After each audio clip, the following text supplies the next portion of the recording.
Assalamualaikum warahmatullahi wabarakatuh. Perkenalkan, nama saya Apriliana Yuwaniko, NIM 180.104051.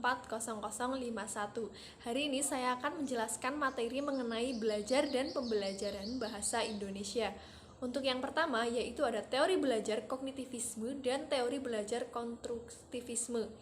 Teori belajar kognitivisme merupakan teori belajar yang mengakui pentingnya faktor individu dalam belajar tanpa meremehkan faktor eksternal atau lingkungan.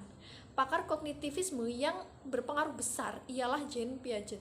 Beliau pernah mengemukakan pendapatnya tentang perkembangan kognitif anak yang terdiri atas beberapa tahap. Dalam hal pemerolehan bahasa ibu, Piaget mengatakan bahwa anak itu di samping meniru-niru juga aktif dan kreatif dalam menguasai bahasa ibunya. Yang kedua, kemampuan untuk menguasai bahasa itu didasari oleh adanya kognisi. Yang ketiga, kognisi itu memiliki struktur dan fungsi. Fungsi kognisi itu bersifat genetif atau bawaan sejak lahir. Sedangkan struktur kognisi bisa berubah sesuai dengan kemampuan dan upaya individu. Menurut Piaget, setiap anak mengembangkan kemampuan berpikirnya secara bertahap dan teratur. Tahapan-tahapan tersebut ialah tahap sensor motor, yang kedua, tahap praoperasional atau kurang lebih berumur 2 tahun hingga 7 tahun.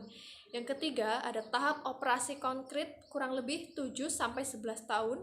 Yang keempat, ada tahap operasi formal kurang lebih 11-15 tahun. Untuk yang kedua yaitu ada teori belajar konstruktivisme. Teori belajar konstruktivisme adalah teori yang mengatakan bahwa belajar atau orang yang sedang belajar akan membangun pengetahuannya sendiri berdasarkan apa yang sudah diketahuinya. Siswa sendiri harus proaktif mencari dan menemukan pengetahuan itu dan mengalami sendiri proses belajar dengan mencari atau menemukan itu. Teori konstruktivisme didefinisikan sebagai pembelajaran yang bersifat generatif, yaitu tindakan menciptakan suatu makna dari apa yang dipelajari. Teori konstruktivisme lebih memahami belajar sebagai kegiatan manusia membangun atau menciptakan pengetahuan dengan memberi makna pada pengetahuannya sesuai dengan pengalamannya. Yang ketiga ada teori belajar humanistik dan kecerdasan ganda. Teori humanistik ini lebih banyak berbicara tentang pendidikan dan proses belajar dalam bentuknya yang paling ideal. Dengan kata lain, teori ini lebih tertarik pada ide belajar dan bentuknya yang paling ideal daripada belajar seperti apa adanya, seperti apa yang bisa kita amati dalam dunia keseharian. Teori apapun dapat dimanfaatkan asal tujuan untuk memanusiakan manusia. Menurut Arthur Combs, teori belajar humanistik memiliki beberapa prinsip, yaitu yang pertama, manusia mempunyai sifat senang belajar secara alami. Yang kedua, sifat belajar signifikan terjadi apabila materi pelajaran dirasakan murid mempunyai relevansi dengan maksud tertentu. Yang ketiga, belajar menyangkut perubahan di dalam persepsi mengenai dirinya. Yang keempat, tugas belajar yang mengancam diri lebih baik diperkecil. Yang kelima, bila ancaman itu rendah terdapat pengalaman siswa dalam memperoleh cara. Yang keenam, belajar yang bermakna diperoleh jika siswa melakukannya. Yang ketujuh, belajar lancar jika siswa dilibatkan dalam proses belajar. Yang kedelapan, belajar yang melibatkan siswa seutuhnya dapat memberi hasil yang mendalam. Yang kesembilan, kepercayaan diri pada siswa ditumbuhkan dengan membiasakan untuk mawas diri. Yang ke-10, belajar sosial adalah belajar mengenai proses belajar. Teori kecerdasan ganda merupakan teori belajar yang menjelaskan bahwa seseorang itu memiliki kemampuan ganda. Kemampuan-kemampuan yang dimasukkan dalam intelijensi ganda haruslah memenuhi 8 kriteria yang sering digunakan untuk menentukan apakah kemampuan itu benar-benar suatu intelijensi atau bukan. 8 kriteria tersebut adalah yang pertama, terisolasi dalam kegiatan otak tertentu, bersifat independen, memuat satuan operasi khusus, mempunyai sejarah perkembangan sendiri, berkaitan dengan sejarah evolusi zaman dulu, dukungan psikologi eksperimental, dukungan dari penemuan psikometrik, dan yang terakhir, dapat disimbolkan. Berbagai teori pembelajaran. Belajar adalah suatu kegiatan aktif yang dilakukan seseorang atau pembelajar, baik secara sadar atau tidak dengan tujuan untuk merubah perilakunya yang mendapatkan apa yang ia butuhkan atau ingin ketahui. Berbeda halnya dengan mengajar. Mengajar merupakan kegiatan atau proses menyampaikan suatu informasi atau ilmu pengetahuan atau mentransfer yang dilakukan oleh seorang guru, sehingga siswa dapat memahami dan menguasai ilmu pengetahuan. Pembelajaran berkaitan dengan kegiatan atau proses yang dilakukan oleh seseorang sebagai fasilitator atau pembimbing, pendamping, dan pengarah agar orang lain atau peserta didik atau pembelajar mau melaksanakan kegiatan belajar yang dilakukan dalam satu ruang lingkup formal atau sekolah atau kelas. Pembelajaran lebih menekankan pada kegiatan belajar peserta didik secara sungguh-sungguh yang melibatkan aspek intelektual, emosional, dan sosial, sedangkan mengajar lebih cenderung pada bagaimana cara guru menyampaikan atau mentransfer ilmu kepada siswa atau pembelajar di kelas. Lain halnya dengan pembelajar adalah seseorang yang aktif dalam kegiatan belajar atau siswa, sedangkan pembelajar adalah seorang yang aktif dalam memberikan pengajaran kepada orang yang belajar atau pembelajar atau guru. Selain aktif memberikan pengajaran, guru juga sebagai fasilitator bagi pembelajar. Tujuan terakhir pembelajaran adalah kemampuan siswa untuk berkomunikasi dalam bahasa Indonesia yang di dalamnya jelas memuat pembelajaran tata bahasa Indonesia. Prinsip pembelajaran merupakan salah satu cara untuk dapat membimbing, mendidik dalam merencanakan dan melaksanakan pembelajaran secara efektif. Meskipun bukan satu-satunya jalan yang dapat menentukan prosedur pembelajaran, namun dapat menjadi pedoman pendidik dalam melaksanakan aktivitas pembelajaran, salah satunya dalam pembelajaran bahasa Indonesia. Perbandingan teori prinsip. Prinsip pembelajaran pertama adalah prinsip pembelajaran yang dikemukakan oleh Ardian dan kawan-kawan 2003 dengan mengadaptasi pemikiran Philbeck 1974. Dalam hal ini ada 12 prinsip pembelajaran. Dari kedua belas prinsip pembelajaran Ardian, maka dapat disimpulkan bahwa penerapan prinsip-prinsip tersebut dalam pembelajaran merupakan pekerjaan yang kompleks sehingga agak sulit diterapkan. Namun bila dilakukan dengan sesama diharapkan dapat tercipta kegiatan pembelajaran yang efektif dan efisien. Pada prinsip ini, jika dilihat maka tersusun sangat detail atau kompleks. Pendapat kedua adalah pendapat dari Gigny dalam bukunya yang berjudul Condition of Learning. Dari ke-9 prinsip pembelajaran Gigny, maka dapat disimpulkan bahwa penerapan prinsip tersebut dalam pembelajaran merupakan pekerjaan yang sistematis dan lebih mudah diterapkan mulai dari awal hingga akhir pekerjaan prinsip tersebut. Akan tetapi, dalam proses perencanaan membutuhkan perhatian secara detail atau rinci tiap-tiap prinsipnya dan disusun secara sistematis. Prinsip ketiga adalah pendapat Sagala. Dalam kesempatan itu, Sagala mengemukakan 4 prinsip pembelajaran. Kelebihan dari prinsip pembelajaran ini lebih menghargai dan mengutamakan kemampuan peserta didik. Tapi pada prinsip ini seolah menjadikan guru yang lebih berperan aktif memahami peserta didik. Hal ini harusnya tidak boleh dilakukan karena sebenarnya guru hanya sebagai fasilitator. Pengertian dan fungsi umum bahasa. Menurut teori struktural bahasa dapat didefinisikan sebagai suatu sistem tanda atau lambang bunyi yang dihasilkan oleh alat ucap manusia yang bersifat arbiter dan konvensional. Berkaitan dengan ciri sistem, bahasa bersifat sistematik karena mengikuti ketentuan-ketentuan atau kaidah-kaidah yang teratur. Bahasa juga bersifat sistematik karena bahasa itu sendiri merupakan suatu sistem dan subsistem-subsistem. Misalnya, subsistem fonologi, subsistem morfologi, subsistem sintaksis, subsistem semantik, dan subsistem leksikon. Bahasa bersifat arbiter artinya adalah pemaknaan dalam bahasa itu bebas. Binatang berkaki 4 yang biasa digunakan untuk menarik kereta yang yang menyebutnya kuda, kelompok masyarakat lain menyebut jaran, kelompok lainnya lagi menyebut horse. Hal itu menunjukkan bahwa terdapat kebebasan dalam penamaan dan pemaknaan sebuah benda. Benda yang sama memiliki nama dan makna yang berbeda oleh kelompok masyarakat yang berbeda dan sudah melalui kesepakatan. Fungsi umum bahasa adalah sebagai alat komunikasi sosial di dalam masyarakat. Ada komunikasi atau saling hubung antar anggota. Untuk keperluan itu dipergunakan suatu wahana yang dinamakan bahasa. Dengan demikian, setiap masyarakat dipastikan memiliki dan menggunakan alat komunikasi sosial tersebut, dan bahasa menemukan corak suatu masyarakat. Fungsi khusus bahasa.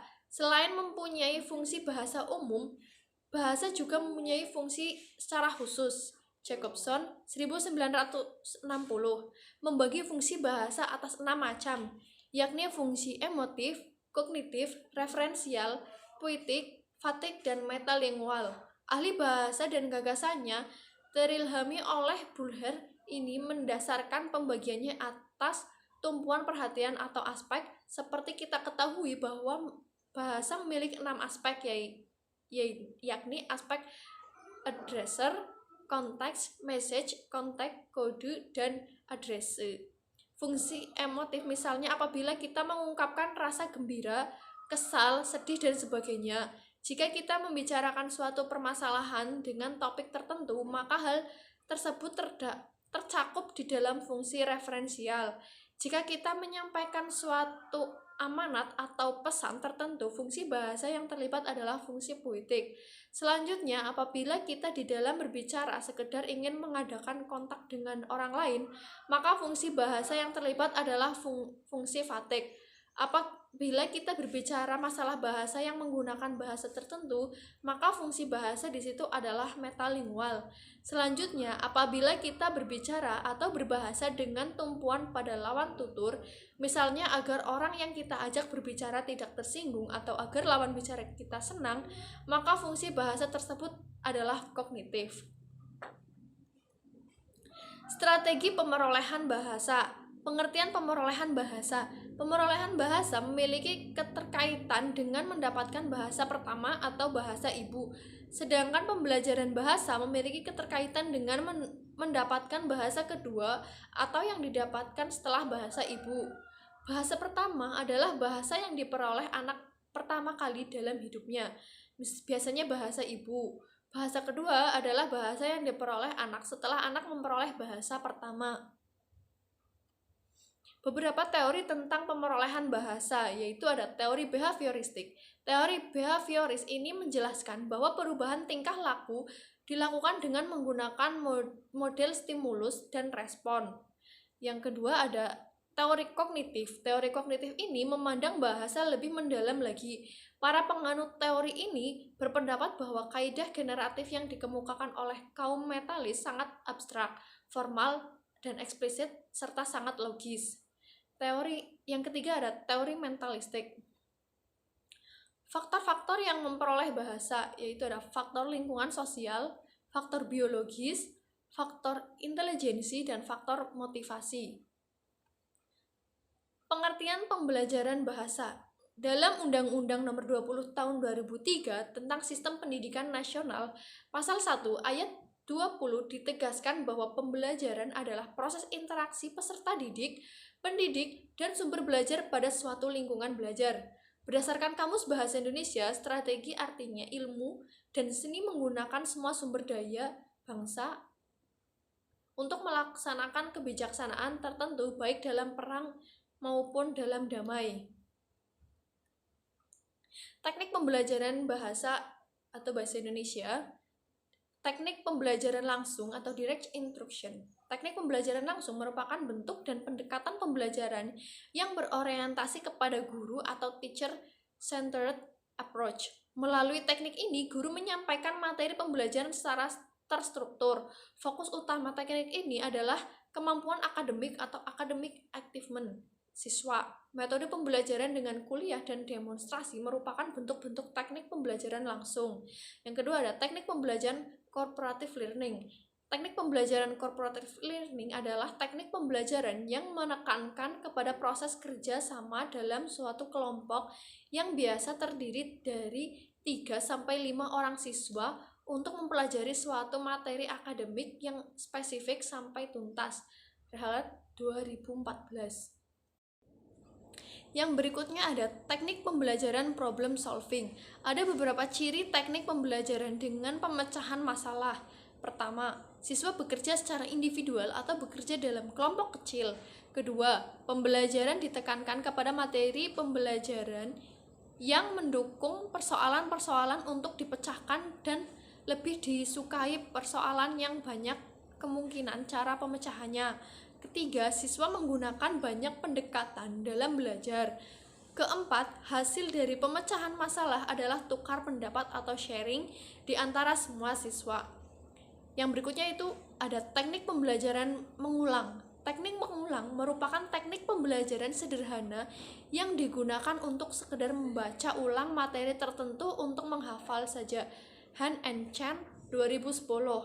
Penyerapan bahan belajar yang lebih kompleks memerlukan teknik mengulang yang kompleks pula. Menggarisbawahi ide-ide kunci, membuat catatan pinggir, dan menuliskan kembali inti informasi yang telah diterima merupakan bagian dari mengulang kompleks.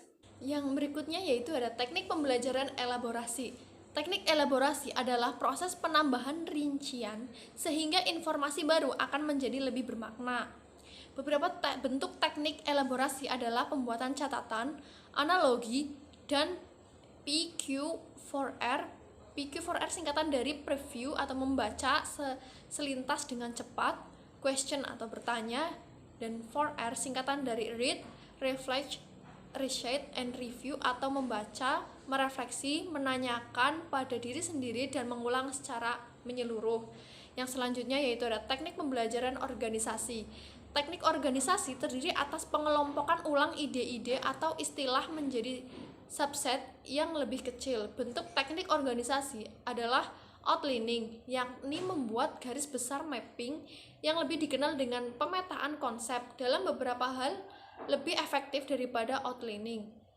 Mnemonics membentuk kategori khusus dan secara teknis dapat diklasifikasikan sebagai satu strategi elaborasi atau organisasi. Mnemonics membantu dengan membentuk asosiasi yang secara alamiah.